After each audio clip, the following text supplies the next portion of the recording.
السلام علیکم ورحمۃ اللہ وبرکاتہ۔ بسم اللہ الرحمن الرحیم۔ شروع اللہ کے نام سے جو بڑا مہربان نہایت رحم کرنے والا ہے۔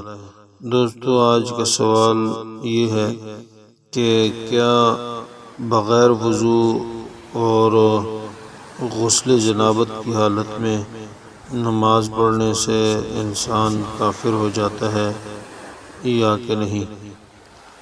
جواب یہ ہے کہ اگر کوئی شخص حالت جنابت یا وضو کے بغیر نماز پڑھنے کو جائز اور درست سمجھتا ہے یا دین یا نماز کے استخفاف، حقارت اور اعانت کی غرض سے وضو یا غسل واجب ہونے کی صورت میں غسل کے بغیر نماز پڑھتا ہے یا سجدہ کرتا ہے تو ایسا شخص حکم شرعی کی اعانت، استخفاف اور فرض کے انکار کی وجہ سے دائرہ اسلام سے خارج ہو جاتا ہے۔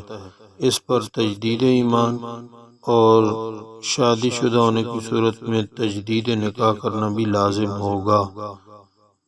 لیکن اگر کوئی شخص وضو یا غسل جنابت کیے بغیر نماز پڑھنے کو جائز نہیں سمجھتا اور نہ ہی شریعت کی اعانت کی غرض سے ایسا کرتا ہے، بلکہ لاعلمی میں یا غلطی سے یا سستی اور کاہلی وغیرہ کی وجہ سے وضو یا غسل جنابت کے بغیر نماز پڑھتا ہے، تو اس سے یہ شخص دائرہ اسلام سے خارج نہیں ہوگا، اگرچہ سستی اور کاہلی وغیرہ کی وجہ سے ایسا کرنا گناہ ہے جس پر توبہ اور استغفار لازم ہوگا۔ اللہ پاک عمل کی توفیق عطا فرمائے۔